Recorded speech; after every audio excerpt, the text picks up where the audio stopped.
Hey Laura, how you doing? You've been traveling a lot. Yes, all day.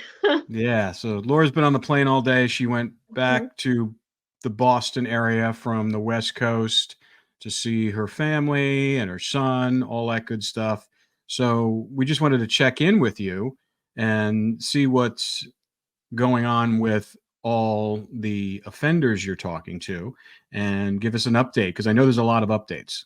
Yeah, and Yeah. also last night you went to an event with Crimes Victim United, which is my friend Nina from college. So I'm really excited to hear what happened there because I know you had Mark Class was there and a bunch of people. So Yeah, it I was want to hear great. We what got to, happened.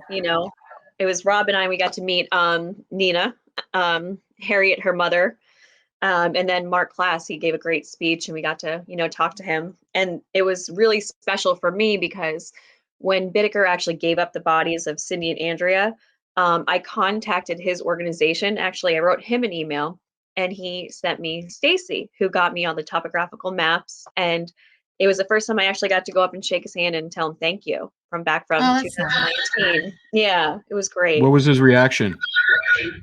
He was just, I was like, you really helped me. And he's like, I'm so glad we could help you. And, Good. because I had contacted law enforcement and nobody was doing anything. And Mark Clash just kind of came in and they got me on the maps and they were like, what do you need? And they helped me the entire year just so we could get those pinpoints for the exact locations. So sad. His daughter, Polly Class, had been murdered up in Northern California when I was in college. And I actually, one of the first films I ever worked on was a documentary filmmaker who was doing a story about that poor little girl. It was so beautiful, such a pretty little girl.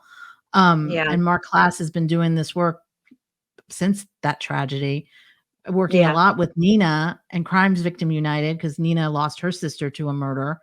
Hmm. And Nina's mother, Harriet, is they're all really advocates for anything to do with missing people or They crimes are. or victims or victim advocacy.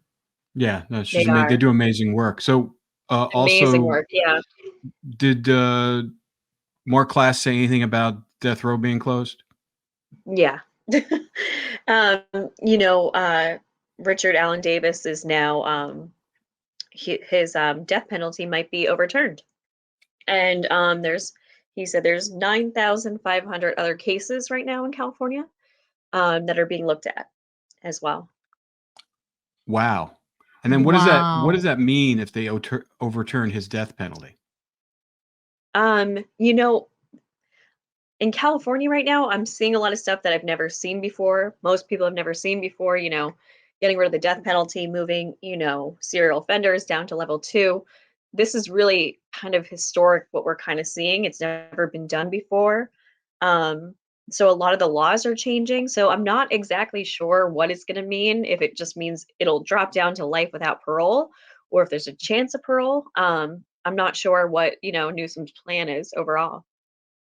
Hmm, that's What was great. Mark's reaction to what did he say? Did he say anything about it in his speech? Yeah, he said his heart was shattered Hmm.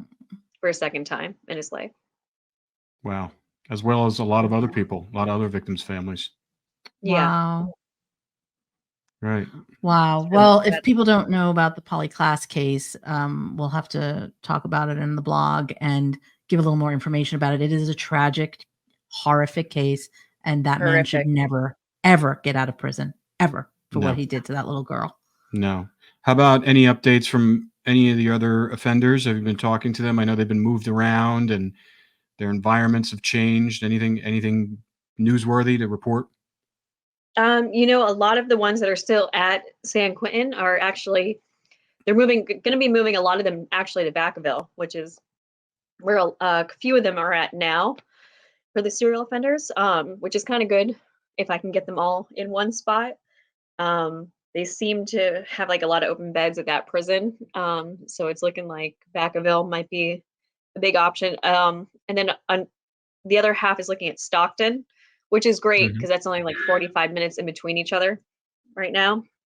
Um, yeah, so it just depends. A lot of the guys have to go for their second committee, which is going to be in the next week or two. So we'll know more about that. But they want now Newsom wants everybody off by summer. Oh, That's what he's saying. Hmm. So like, it's been sped up a bit. Yeah, Oh wait, there's a weird yeah. fly. I know. That's all right. Just back off the mic. Okay, cool. Well, today what we're going to do is we're going to listen to some more recordings that you did early on while you were extracting information from Laurence Bittaker. And these are two people that spent time around the hotel that were teenagers at the time. And they're no longer with us. They have passed on. And to tell us a little bit about, we're going to talk about Valerie first. We're going to play her recording about her experience with Laurence Bittaker. Give us a little background on her and what you know about her. Yeah, Valerie lived right behind the motel. There's like a neighborhood right behind the Scott Motel in Burbank, and she lived right behind there, and she would just go over there and hang out there with her friends. And she's going to tell you, her experience with Laurence Bittaker. One of the stories I did hear about Valerie that she confirmed later on that is not in this tape is she actually took one of Bittaker's guns and shot it off in the room. Wow. And scared the hell out of Bittaker. Yeah. Wow. Yeah. What motivated her to do that? I think she was just playing around. I mean, he did leave those guns out everywhere for these teenagers. Yeah. Mm-hmm. Maybe that's why he didn't mess with her. Yeah. Cool. All right, we're going to play this, and then if you want to stop it at any time, just tell me to stop it, or if we stop it, or something like that. Okay, so we're just going to play it right now. Now, just for our listeners, just so you know, Laura, is that someone's phone? Yeah, it's your sister. Oh, it's when Laura recorded this, it was off her phone, so the quality isn't great. Tried to manipulate a little bit, but just bear with us here. But we can talk about it. Motel. Her and her family were homeless and stuff, so they lived at the motel. And then my friend Tiffany and I were walking by, and she was very beautiful. And he wanted to take pictures of her, which she said was fine. And he took the camera at me. I said, if you take a picture of me, that camera will be on the floor busted. I have 5 brothers. They won't care about coming over here and hurting you. Yeah. And one time he gave me a whole bottle of, not a bottle, but a bag of speed.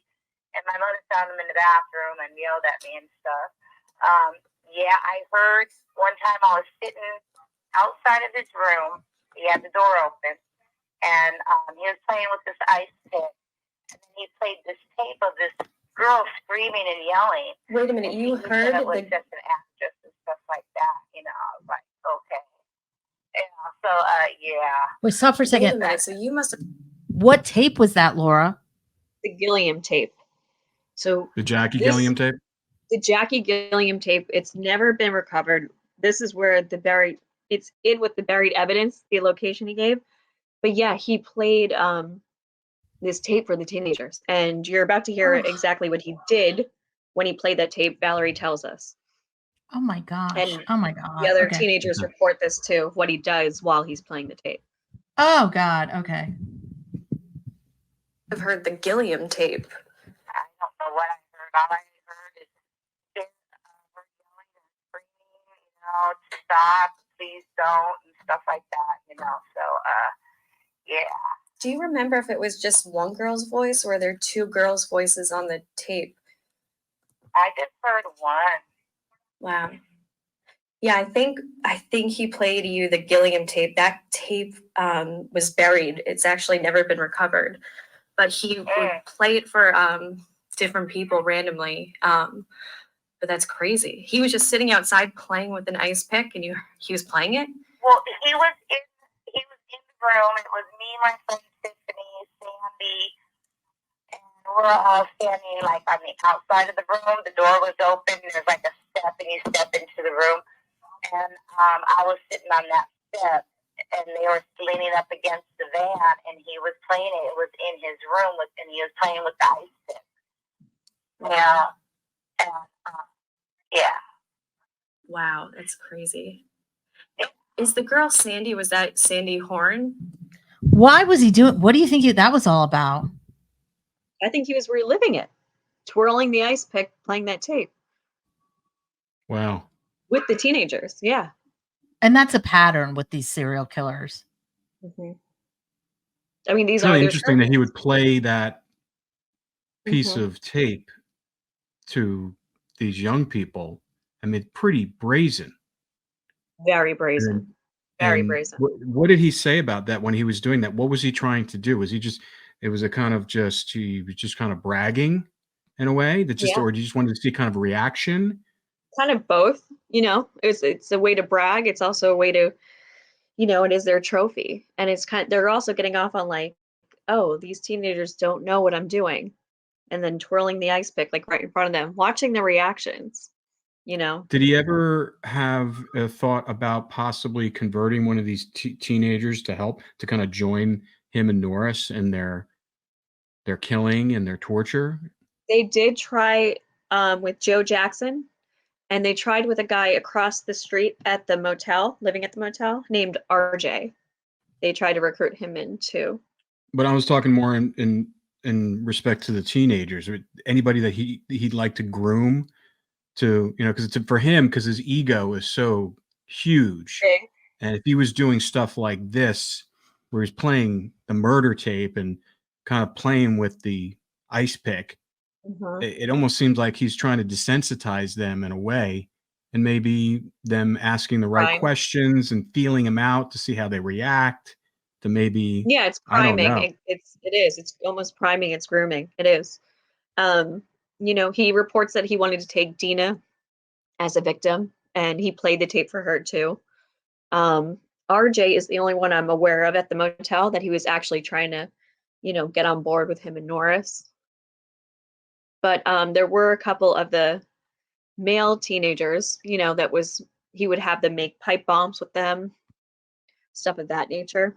But again, you know, this is grooming, this is priming Yeah. into, you know, yeah, more serious crimes. Yeah, it's almost kind of like an Oliver Twist thing. You know, he's like the Mhm.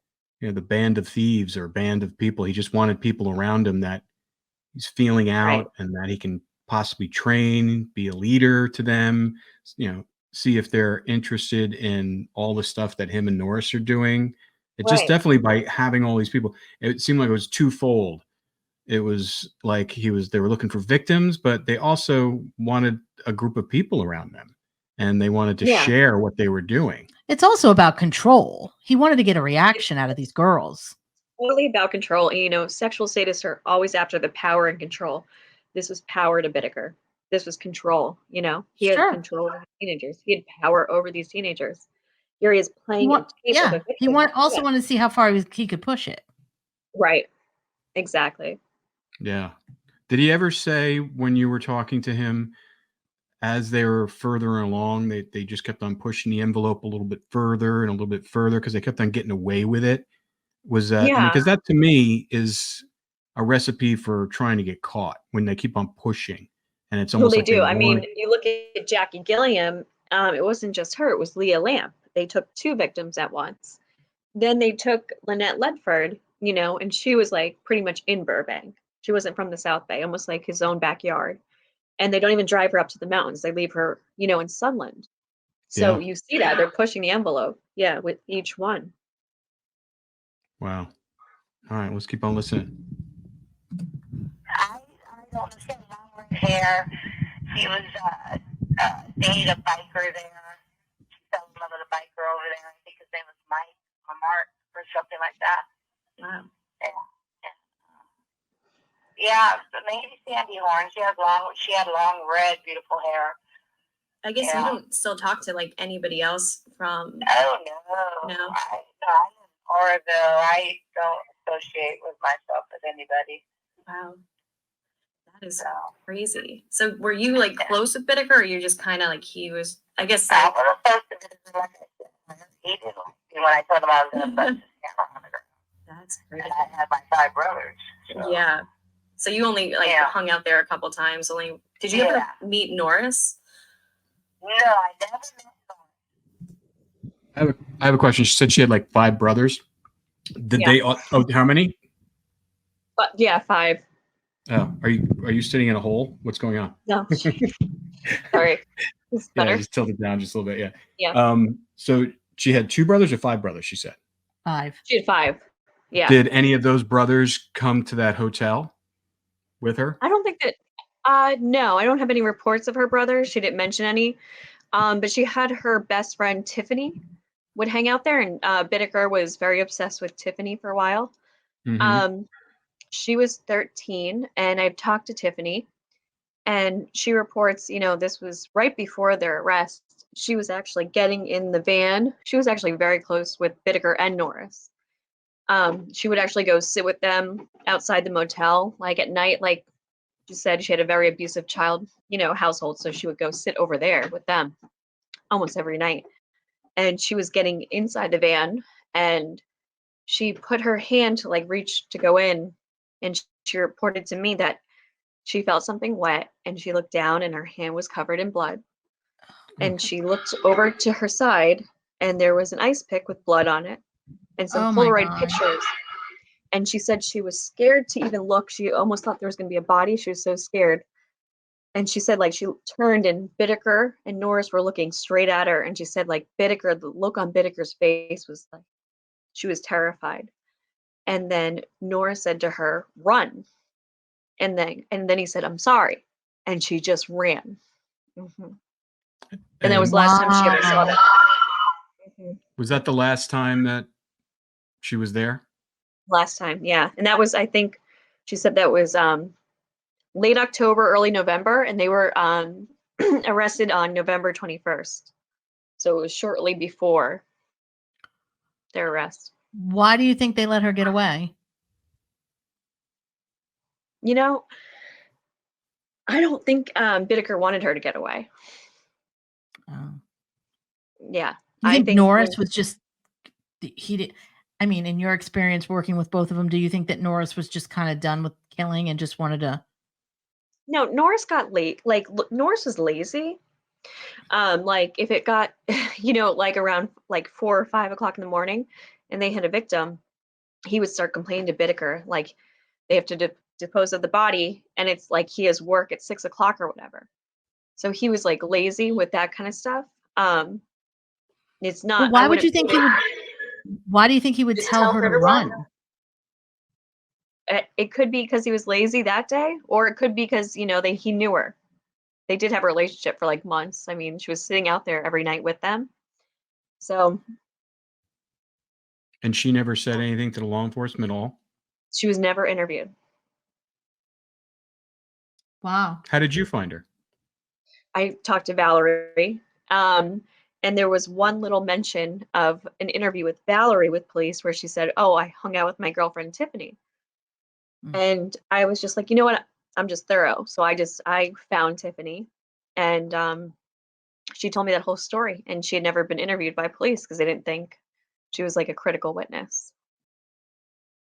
Wow. Okay, let's keep on listening. Wow. Never met him, but I heard he had gotten out when I was living in Southern California, 2002, I think, or something like that. He was supposed to be getting out, but Larry Bittaker had life. Yeah. Yeah.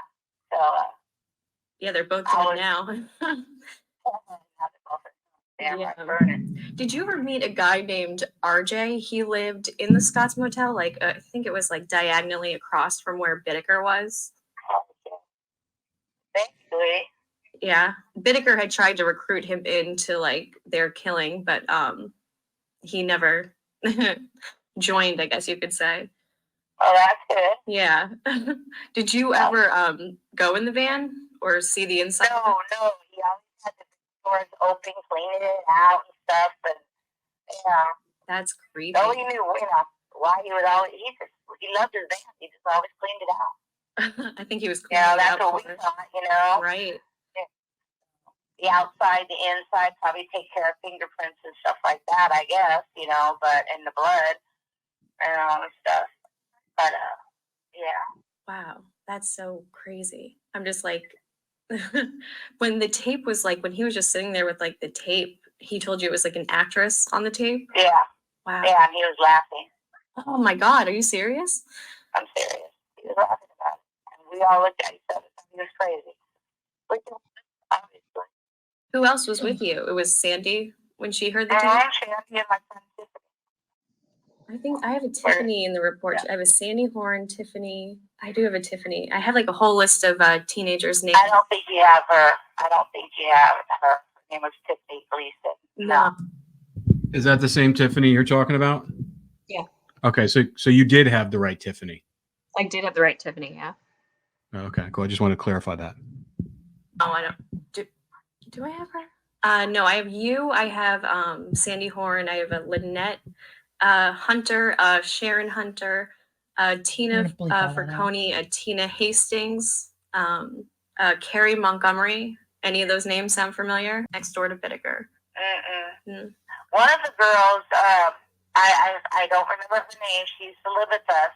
She testified against Larry Bittaker, but I don't remember her name. We had the deposition. We had the whole book of it. But it got lost during the move and stuff like that. Yeah.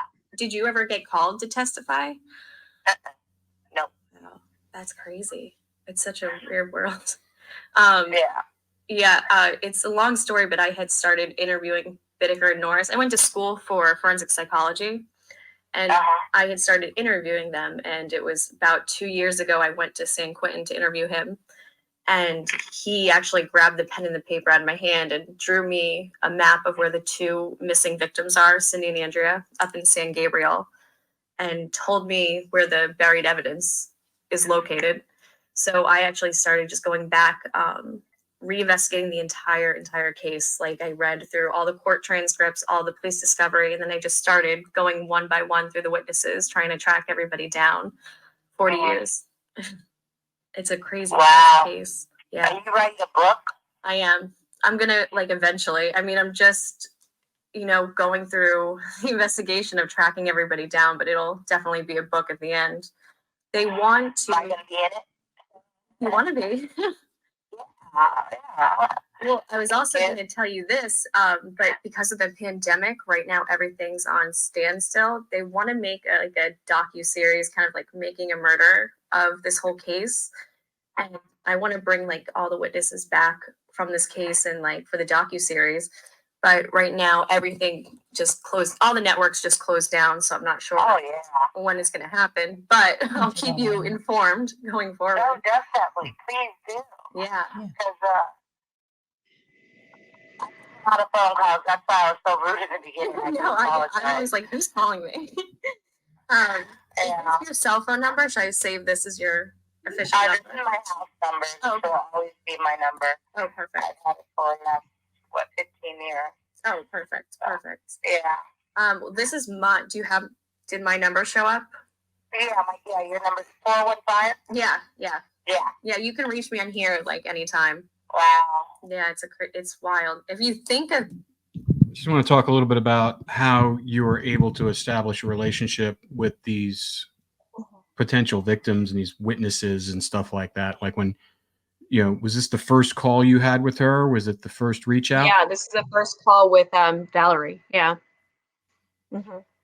Interesting. And then, so you she can see was how pretty early on it is, because I'm asking her, do you know this person, this person?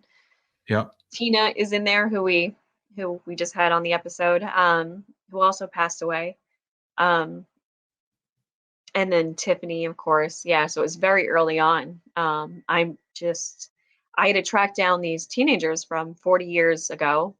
And, I didn't know if they were still in California. They changed their last name for marriage. I just had to try to track them down one by one. Yeah. All right, let's see what else she says. I think there's like, let me see how much time. Yeah, we only got a few more minutes, and then we can jump into the other one. Okay, here we go. Again. Yeah. Crazy. It's just wild. I can't believe we saw him cleaning out that van, and you saw that tape, heard that tape being played. Wow. That was crazy. Yeah. I was 15? Wow. I think I was 15. Still a virgin. Yeah, I was 15. It's crazy that tape you heard, she was a virgin. He wanted to record the rape of a virgin. It's crazy. Wow. Yeah. So I'm like picturing him playing it for you and laughing. I'm just like, oh my God, it's so chilling. Yeah. So chilling. All right. Well, thank you for answering. I really. Okay, so that's pretty, you know, that had to be pretty revealing for you when you first It heard was. it. Yeah. And that, when was that? That was like what, 2020? Yeah. Yeah. That's terrifying. She was only 15. 15. Yeah. And then to hear he had the ice pick and he's twirling the ice Ugh, pick and laughing. awful. Yeah. So awful. She's lucky she's alive. Yeah. That's what She's I'm lucky she saying. was alive. She's lucky she didn't. You wonder why, like certain victims he took and certain he didn't. Yeah. And there's no reason for that. He didn't give you any inclination as to why. No. Like, I mean, it was just the only thing that really saved them, and I mean barely, was the fact that they hung around the motel. And if they went missing, people would have looked at the motel. Well, Yeah. that's true. But even then, towards, with Lynette Ledford, I mean, it didn't I seem to know, she bother was him right there. there. I mean, he So, was visiting her every day at yeah. the McDonald's. Yeah. And so that's what I'm saying. They seemed like they were really walking that tightrope, towards the end, push the envelope. Did he ever talk about, did he know he was going to get caught? No, no. Bittaker thought he was just going to keep going on. Because Really? he had started, 20 years ago. His first one was like when he was 18. So for him, it was just, he really never thought he was going to get caught. So when he buried that evidence, he really thought, like, because all they had him on at that point was the mace attack from Jan Mallon. They Mm-hmm. didn't have any bodies at the time, when Joe came forward. So he was just thinking, okay, I'll get, aggravated assault. I'll be out in like 3 years and I'm going to go back and get my trophies. That was his plan. Oh, he really thought he was smarter than everybody. Yeah. It was an egomaniac for sure. Yeah. But he didn't count on Mr. Joe Jackson and then Roy flipping Jackson on him. Norris. Yeah. Well, also the tape, leaving it in the van. Oh, yeah. The tape was the big one. Mm-hmm. Cool. I mean, that to me, that's like divine intervention at that point. That He was is so divine. meticulous about everything. Yeah. Yeah. They found nothing but that tape from him. Okay. Ugh, awful. All right. Who's this other woman? Elizabeth, what's her last name? Kind of tee it up for us, how you met her and what relation is she to the case? Okay, so I've mentioned her mother in a previous episode. She was the one who her mother looked up the license plate for Gretchen, who is the girl from the Church of Scientology. Mm-hmm. And she was friends with Norris and friends with Bittaker, and they would go and hang out at her place. She had 4 young girls. Elizabeth, who you're about to hear, is the youngest. But her older sister, who was 12 at the time, was one that Bittaker got very obsessed with. And Bittaker really wanted to take as a victim. And the mother would let the girls go off alone with him. And he took them to Knott's Berry Farm a lot. And how was, her older remind sister, us again how she was able to look up these plates, these license plates? she was working, I think it was she was in the bail bonds person, or she was working at the police department, but she had access to look up, license plate. And he had called her and gave her like a whole story that he'd hit a car and he's on parole. He doesn't want to go Mhm. back to jail. Can he please run the plates just so he can get her the money?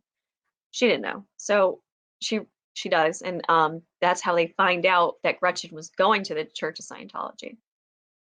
Got it. And then what was the mother's reaction when it finally came out that she was allowing her 2 young girls to hang 4 out young with girls, actually. 4 young And girls?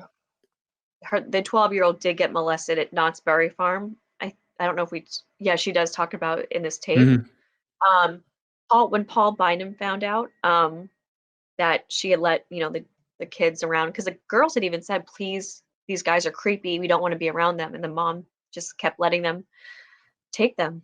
So Paul Bynum found out that this 12-year-old who was molested at Knott's Berry Farm, she had threatened to kill herself because they were going to make her testify. So Paul stepped in and said she is not going to testify, but he made her mother come into court and sit in court and hear the Lynette Ledford tape. because he wanted the mother to understand like what she had, What was her exposed her daughters to. motivation? What was her motivation for allowing her kids to be with him? Did she use him as a babysitter? She, Drugs, money. Oh, so they were giving her drugs, the mother drugs and money. Wow. Mm-hmm. Ugh, it's awful. Those All poor right. kids. All right, let's hear what Elizabeth has to say. Bittaker Norris story, so I'm sure there's nothing. I haven't heard Yeah, of I'm those. sure of it. Yeah, you were telling me that they like had it killed where nobody was ever talking like about the sister. Or... Yeah. So you would have been. You were a couple years younger than. I was a year and a half. We're like almost 2 years apart. Wow. Did they ever like get creepy with you too? Well, they went and I don't know. Now I look at that, how crazy and ignorant and stupid my mom was. But she worked at a Bellsman's office, and I don't know if that's how she met him by them belling out or whatever. But she met him, and all of a sudden they're at our house one day. But it was 3 of them, and the other guy's name was, they called him Red. I don't know ever what happened to him, but Who's that? Who's Red? So, do you want to play the whole tape and then have me say it, or you want me to tell it? Spoiler That's alert right. now. All right, cool. I just wanted let's come back to Red. Okay. they had told Larry told my mom that he knew how to crack face, and so all she was like eating money, you know what I mean? Yeah. So they all decided they were like coming over to our house on a daily basis, pretty much. My mom would get off work and she'd have them. Did she say that Larry told her mother that he knew how to crack safes? Is that what he said? Mm-hmm. Okay. So, and that's when she's like, "Oh, he'll give me money." Is that what the whole? Okay. I just want to clear because it's hard to hear, and I may have to stop a few times because it gets a little worse as we get on. Yeah. Over, and then I didn't know how my sister talked my mom into letting. They asked if they could take me and my sister to Knox Berry Farm, and my mother let them. Hold on 1 second. Yeah, please, baby. And so Roy and Larry took me and my sister Colleen to Knox Berry Farm, and at the time, I'm trying to think if she was 12 or 13 and I was 11. I don't know, but she got on a roller coaster ride with Larry. Yeah. And she got off the ride and she goes, "I gotta use the restroom." And we went in there, she started crying. She goes, he touched my leg, he tried to rub all in my leg. I go, "What are you talking about?"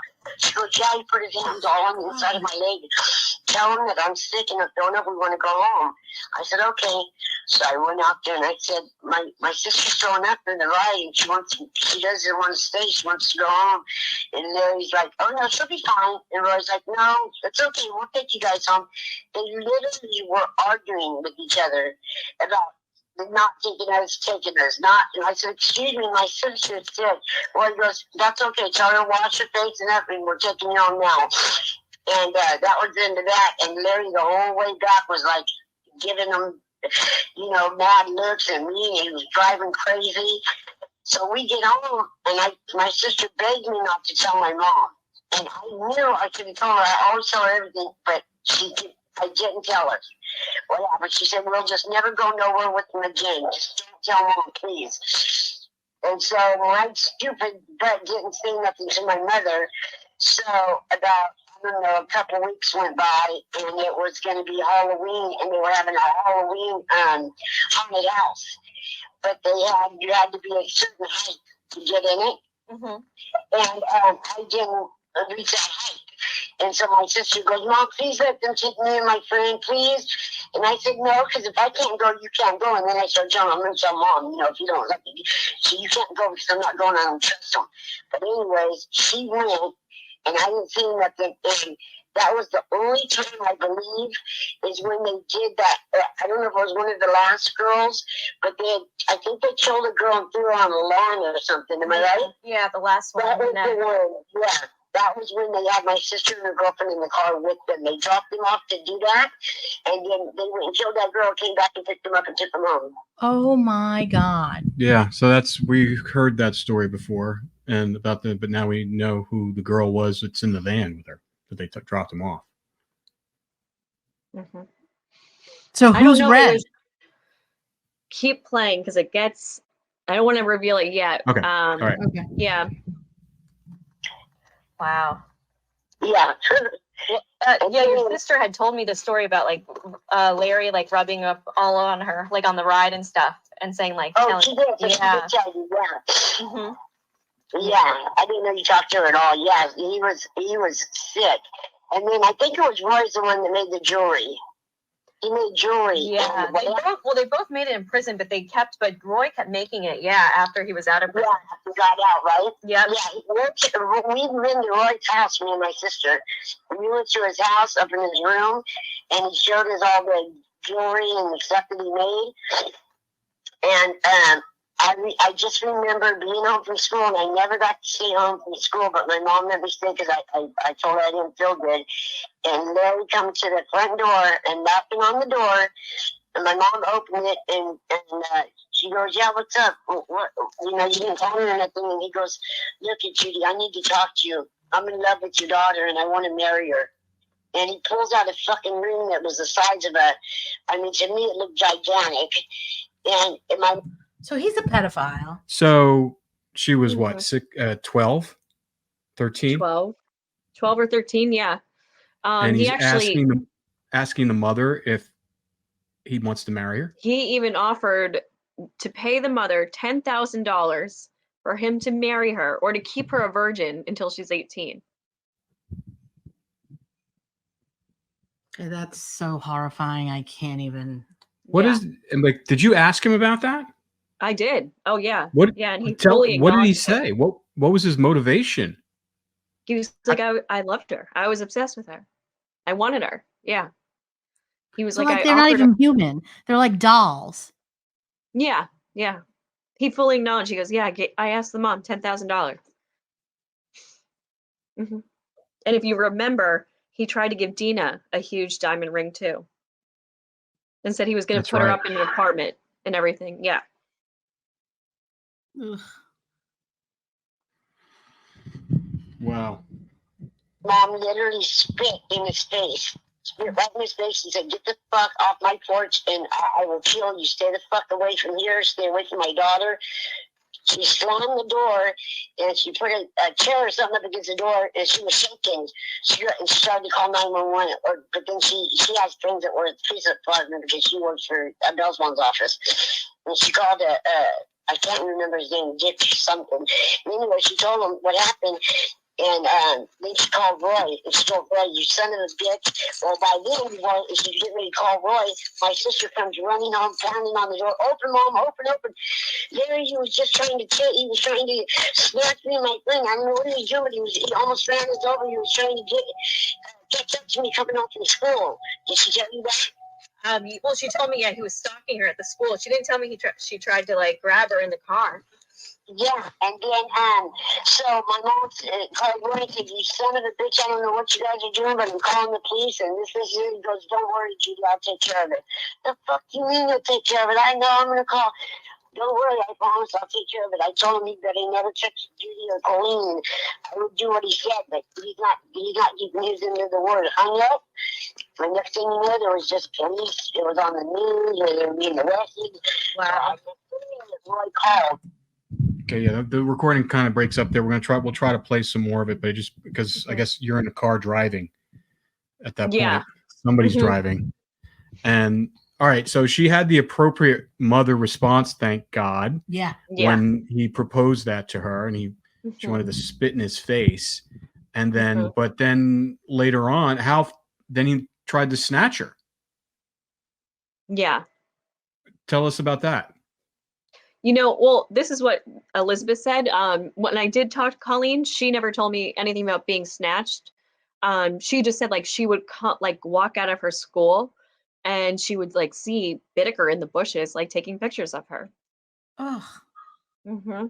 Like right after this conversation he Yeah, had just with like her her mother? walking, to school. Like it was multiple occasions. It wasn't just like one time. Yeah, He got obsessed very easily. very easily. What's that about? They all do. Like they have that like stalker. They'll stalk their prey. When Norris was arrested, like he had showed Jackson 8 different girls he was stalking, And he was watching, when they went to work, when they got up, when they went to bed, like Terrifying. every movement.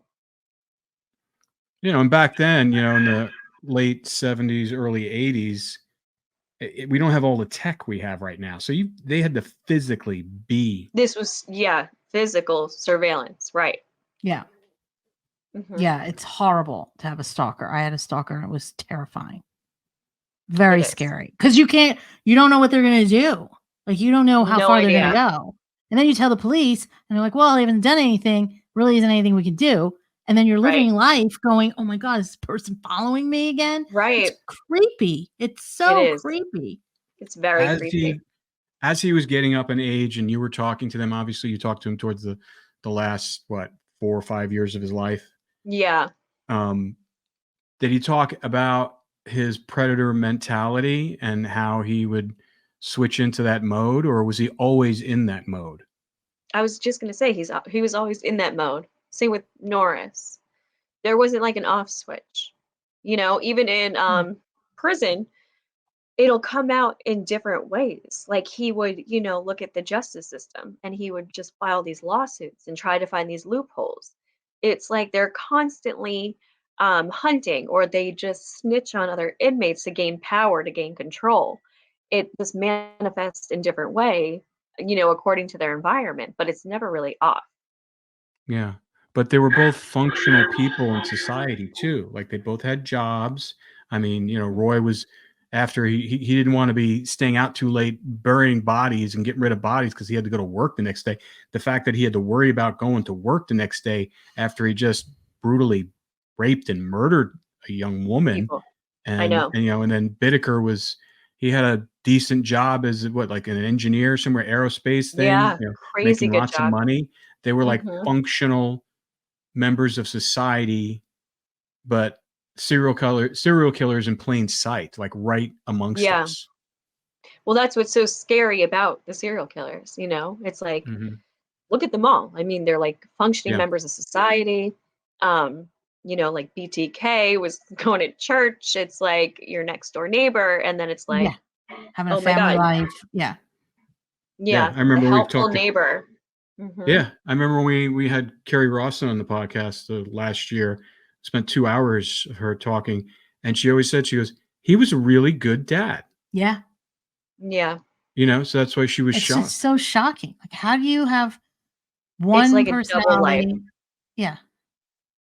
Literally, yeah. It's a whole Mhm. separate, yeah.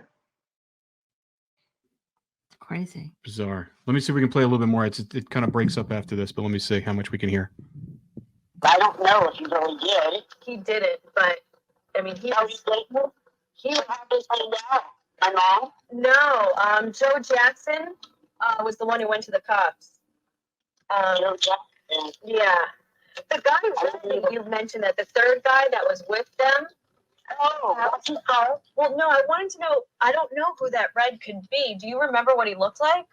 Yeah, I can see it. If I seen a picture, I know right away.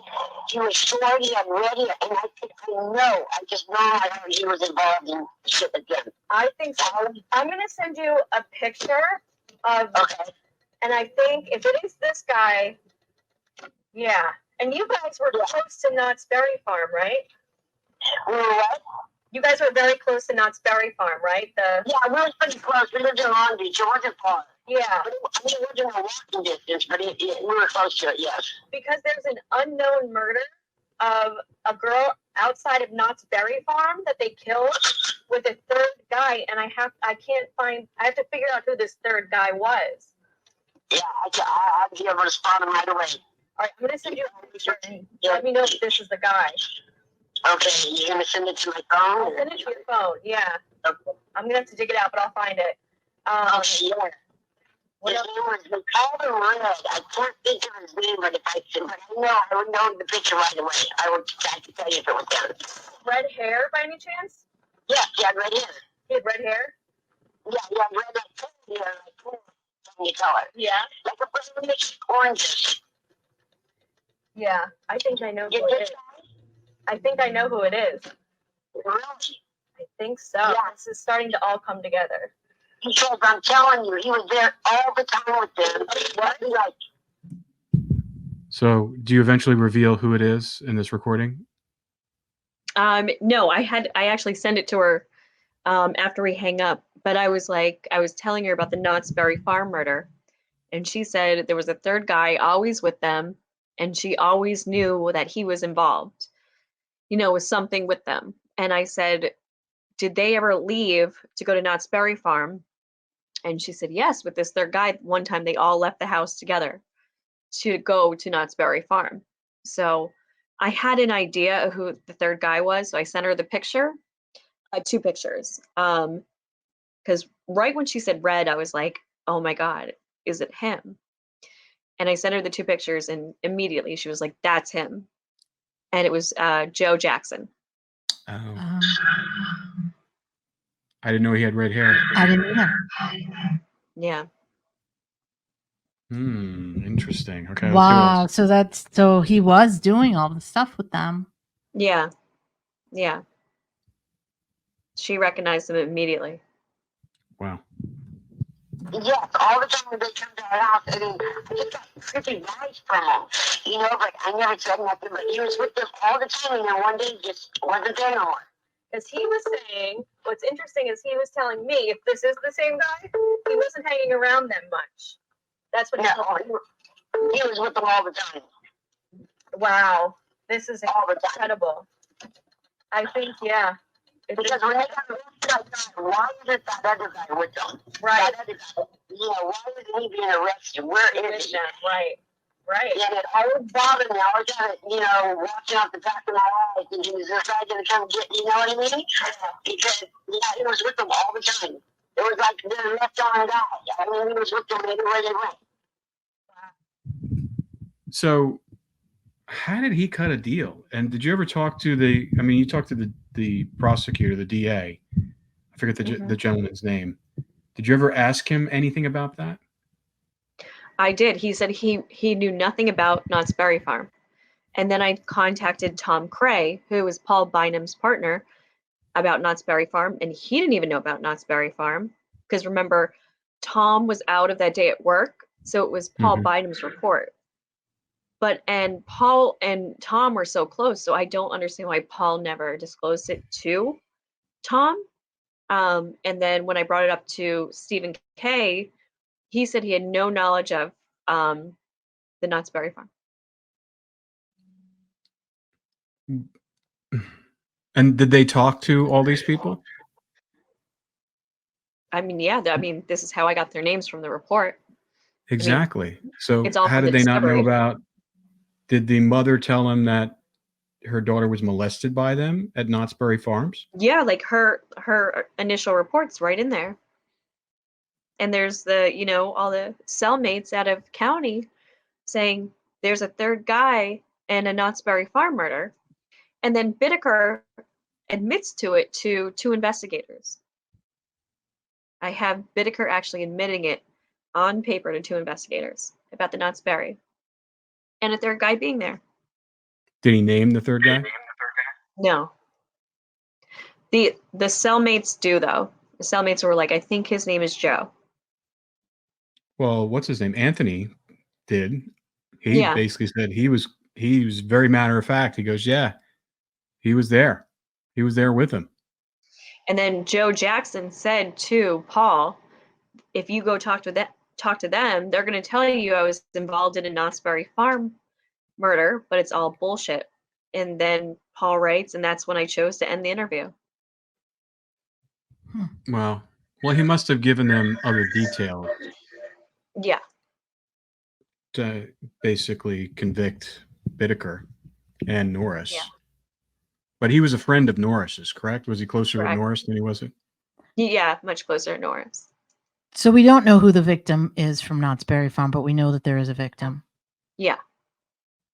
Yeah. No, I sent that piece of evidence to LA County Sheriff guy that I know.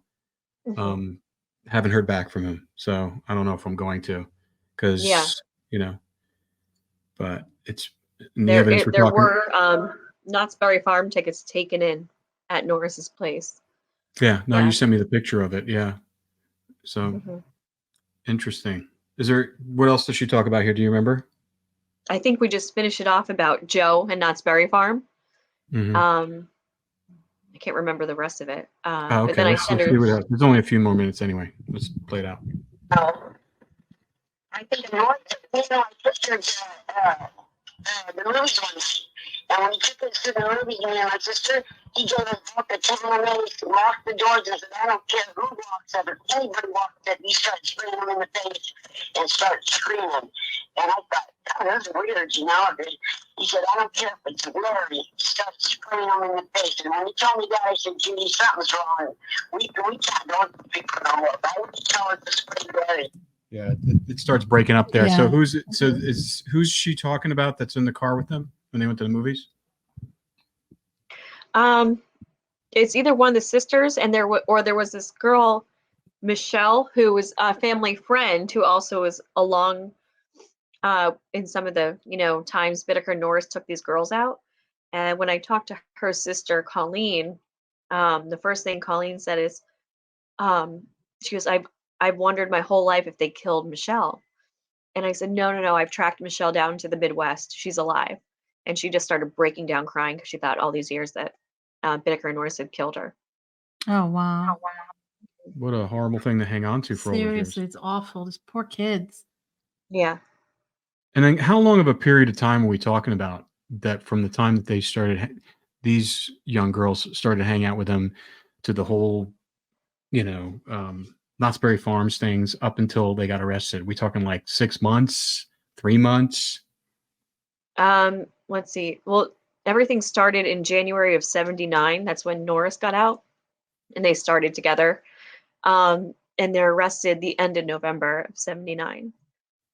So like 10 months. yeah. hmm It's quite a period of time. It's a long time. It's a long time. And then the trial wasn't until 81. Wow. So, for those couple of years, they're haunted by all the news stations and then the trial. Traumatizing. Yeah. Very. I forgot. I can't remember if I asked you this. I probably did. Is Stephen K still alive? He is. Yeah. Is he still in California? He is. Yeah. Yeah. Do you still have contact with him? Yeah. Do you think we can get him on the podcast? I have so many questions for Me this too. man. Yeah, because I've asked him about so many more of the murders that I found through the discovery, and he said he had no knowledge of it. Yeah. Well, it was a monster case for him at the time, I'm sure. Oh yeah. It was a different time period. I can't even imagine how overwhelming it must have been. But I think we really need to talk to him. Because I have so many questions. Yeah. And I'm sure you have a ton of questions. Yeah. I have a ton of questions, and I'm sure everybody listening has a ton of questions for him too. Yeah. Because you never know what's going on. These DA's offices, you don't know. Number one, they're overloaded with cases. Yeah. Right. And Right. especially back then, probably and then you don't know what the politics are as far as, prosecuting these cases. And hmm so I'm so interested in how the sausage was made on that prosecution and how they Right. decided to really kind of listen to what Norris was saying and basically hang it all on Bittaker, and then how the other person, Red, just walked away and basically was able to just say, oh yeah, they're going to tell you about this. He goes, but it's all bullshit. So he must have given them some pretty extensive information, and I'm sure both him and Norris teamed up to probably pin it more on Bittaker, because that's what it sounds like. That's what it sounds like. It does. But there's no formal, record of him cutting, like Jackson Red cutting a deal with them. And that's the last report we have of Jackson talking with Bynum. Well, usually, first guy tells is usually when it gets the deal. So I'm sure they cut him something, but he must have gave them something pretty big to avoid any jail time at all. Yeah. So, Crazy stuff. Wow. Well, let's just Very we'll crazy. work on trying to get him on the podcast because, like I said, tons of questions, and I'm sure I don't know how much he can divulge, but it's been so long, and Bittaker It and Norris is. are dead. I'm sure he can talk about it. Yeah. And we You know. have we're gonna have Norris's family has finally agreed to talk for the first time. Okay, great. That's fantastic. That's great. It'd be Mhm. interesting to him. And who from his family? His cousin, and I'm trying to get his sister also on. Okay, cool. And Okay, were they close to him? Yes. The cousin that is going to be coming on, her older sister was the one he attacked when he was 16 and tried to rape. Mm. Wow. So Well, we're going to hear the Powerful. details of Yeah. that. powerful stuff here. Powerful Mhm. stuff. I mean, the amount of work you've done, Laura, on this case is pretty Is- crazy. It's immense. Extensive. It's extensive. It's immense. It's 24/7. It's a lot. Yeah. I mean, even It what you're is. doing right now. I mean, we're not going to talk about exactly what Laura's doing right now, but she's working on reinvestigating A a very major extensive. case, very Yeah. extensive case, and eventually we will talk about what's been going on. But it's a lot. Yeah. And just for Yeah. our listeners, we've been documenting a lot of it, shooting video. Mm. So we're going to have that available for you guys Mhm. to see on our website. So but it's exciting work she's doing. It's important work she's doing. And so just stay tuned for more stuff that she's cranking out. And Rob Dick is helping her right now. It's great that they have, I'm glad you have him to help you Yeah, with. me And too. Yeah. because, you put yourself in some very compromising positions, and it's good to have, Yeah. someone has law enforcement experience, is a private detective, and, he can, Right. he's equipped to handle all these crazy things. So we're happy Yeah. you have him to help you with that. Rob is great. Rob is really great. Yeah, Yep. he is great. All right. Well, listen, go enjoy your time visiting your family, and then we'll check in with you next week. And don't hang Yeah. up.